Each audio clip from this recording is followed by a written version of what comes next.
Podemos confiar naquilo que dizem e prometem os líderes das principais potências ocidentais? Perguntar não ofende.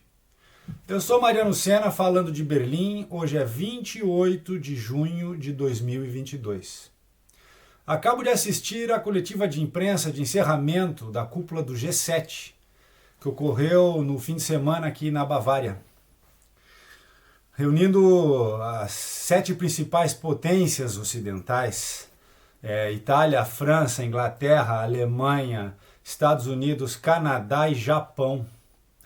Também foram convidados para essa cúpula de forma extraordinária a Índia, a Indonésia, o Senegal, a África do Sul e a Argentina.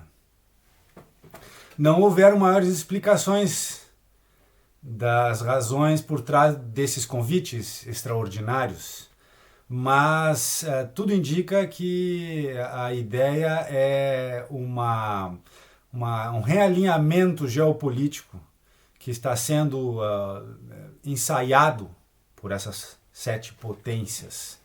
O encontro do fim de semana custou 180 milhões de euros para acontecer num castelo nos Alpes bávaros. Entre os grandes temas, a guerra da Ucrânia, a fome no mundo e a crise de energia, que querem também atrelar a crise climática, sem explicar que todas as táticas e estratégias atualmente traçadas, especialmente pela Europa, vão na contramão das medidas que visam criar uma segurança climática, como as palavras muito usadas no meio diplomático internacional. Uma das questões que foram colocadas logo no encerramento, agora nessa última fala do primeiro-ministro Olaf Scholz, diz respeito, ele foi perguntado sobre as sanções contra a Rússia, se elas fariam sentido agora, depois dessa primeira experiência. Ele afirmou que sim, que é o momento ainda ele disse assim, primeiro aumentar a pressão. Precisamos aumentar a pressão para depois poder estar em uma situação melhor de negociar.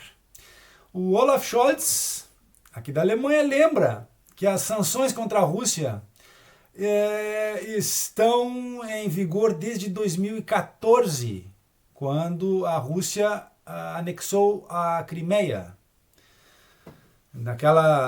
Durante a revolução lá da Praça Maidan em Kiev, que derrubou o governo eleito, que era pró-Rússia, e iniciou uma transição do Estado ucraniano em direção à Europa, ao Ocidente, digamos assim, né? E dizem ser hoje a causa de todo o conflito. O fato é que Olaf Scholz alega que as sanções têm funcionado muito bem. Eu achei interessante essa fala dele, porque ela foi a última que ele fez, foi a última pergunta feita, logo em seguida, sem explicação nenhuma.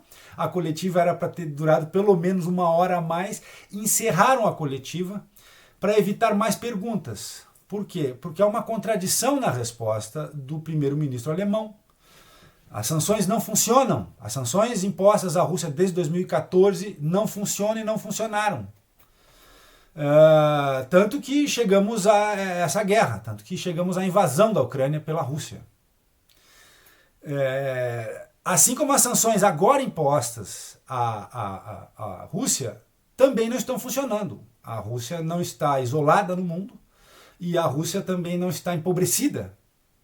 Muito pelo contrário. Vou dar só um exemplo do tamanho da contradição e das coisas que você não consegue descobrir pela fala dos políticos das principais potências ocidentais. Eles são, digamos assim, na minha experiência, atores muito bem treinados. Vocês vão entender já já. A Rússia agora, no mês de junho, sofreu a 6ª rodada de sanções dos europeus. Nessa rodada foi proibido que os europeus comprassem qualquer tipo de petróleo que fosse transportado via navios, via naval. Não pode nenhum navio russo com o petróleo russo a portar em portos europeus para abastecer os europeus. Houve só a única exceção dentro do bloco da União Europeia, que foi a Hungria, que continua recebendo petróleo, mas através de oleodutos, né, de pipelines. Muito bem, a Rússia sofreu essa sanção, perdeu um dos seus grandes clientes e silenciosamente, sem falar nada, simplesmente redirecionou seu comércio. Quem comprou? Entre os grandes compradores hoje, a Índia, também presente no evento do G7 agora. A Índia passou de uma compra em fevereiro deste ano, comprava 30 mil barris por dia da Rússia. Hoje, agora no fim de junho, está comprando 1 milhão de barris, com um deságio, com um desconto de $30 por barril. Isso são informações oficiais de ambos os governos. Claro, a mídia ocidental, que faz praticamente uma assessoria de comunicação aos governos das grandes potências, não questiona isso. Ou quando tenta questionar, o que acontece? Encerram a coletiva de imprensa. Esse tipo de informação parece que não pode ser tratada.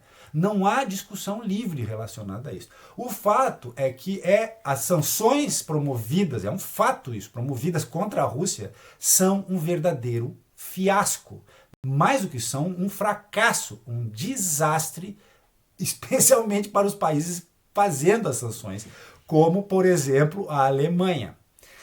Essa semana, ou agora, no fim de semana, um político da região dos Balcãs falou a seguinte frase, que se, por exemplo, os russos cortassem completamente o gás que hoje ainda fornecem aos europeus, haveria um colapso da economia e do sistema de abastecimento energético do país, quer dizer, do continente praticamente.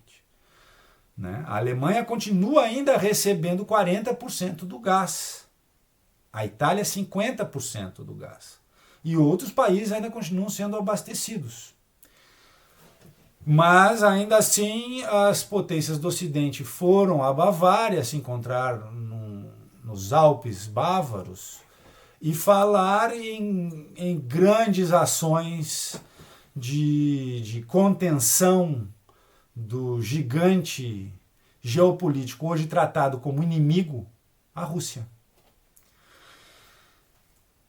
Além de todas essas questões que hoje, digamos assim, são colocadas entre os grandes anúncios dessa cúpula que acaba de encerrar aqui na Bavária, foi anunciado, por exemplo, também uma ajuda de 600 bilhões de euros aos países em desenvolvimento, especialmente os africanos. Eu quero fazer um pequeno comentário com relação à experiência que eu tenho com relação a isso. Eu cobri em 2007 o G8, ainda na época a Rússia fazia parte dele, que aconteceu aqui na Alemanha também, em Heiligendamm, no litoral do Mar do Norte. Na época, essas 8 superpotências, lideradas ainda pelos Estados Unidos, anunciaram uma ajuda à África, que era o grande tema daquele encontro, daquela cúpula, de 50 bilhões de dólares, de darem 50 bilhões de dólares aos africanos naquela época. Que era um continente que estava com muito problema de fome, de miséria e etc, etc, etc. Desses 50 bilhões, nenhum bilhão chegou aos africanos.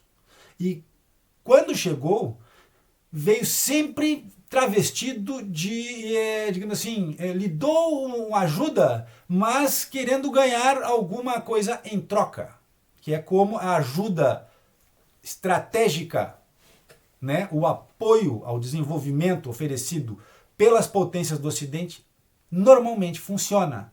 Nada é de graça. Agora, também relacionado a esses 600 bilhões de euros anunciados aqui na Bavária, durante o G7, uma questão interessante, é dado como ajuda, anunciado como ajuda, né? Sendo que a ideia desses recursos é também no próprio discurso dos políticos do Ocidente, das potências ocidentais, evitar que a China e a Rússia ocupem o espaço que existe nesses países. É lhe dar um apoio para que eles continuem tendo uma boa relação com o Ocidente. Mais ou menos essa é a argumentação. Eles esquecem de lembrar, de tocar na seguinte questão. Os chineses, nos últimos, se eu não me engano, 3 anos, investiram 4 trilhões de dólares na África. E eles investiram, nesse ponto há uma diferença da forma de tratamento, pois os chineses fazem negócios. Não estão ali para ajudar, estão ali para fazer negócios. E financiam uma série de obras e de coisas que são extremamente necessárias nesses continentes, sem a pretensão, sem a arrogância de querer ensinar aos africanos como viver e como sair da situação em que estão. É uma coisa, como é que eu vou dizer, de fundo, muito sutil, mas que denota e que comprova a derrocada desse modelo de, digamos assim, eurocentrista ou de uma ajuda de países desenvolvidos em nome da liberdade, da democracia. Eu tenho visto alguns depoimentos de africanos, políticos, artistas, cientistas da África. Eles pedem simplesmente, não precisamos da ajuda de vocês. Né? Eles querem serem que não haja intervenções no continente africano. Silenciosamente, durante esse G7, foi renovada o mandato, por exemplo, da MINUSMA, essa missão de paz da ONU no Mali. Existem cerca de 15 mil soldados capacetes azuis estacionados no Mali.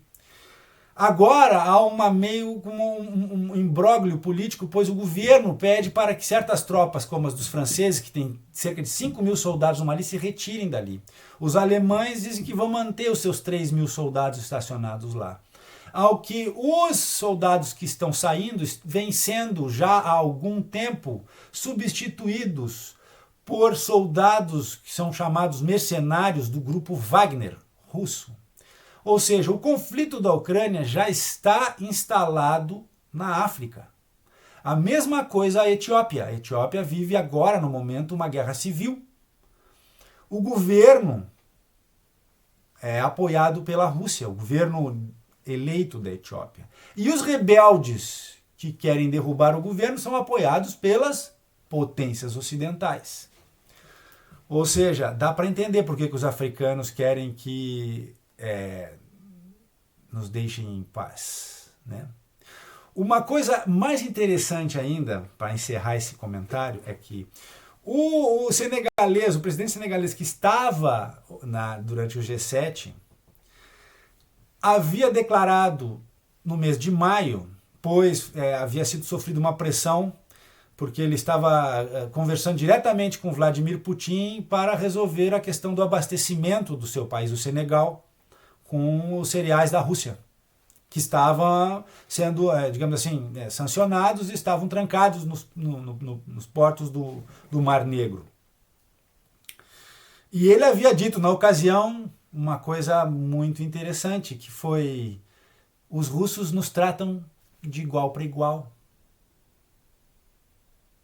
Enquanto que os europeus sempre chegam com um discurso de superioridade cordial, mas com um pedido de ajuda, ou com uma oferta de ajuda.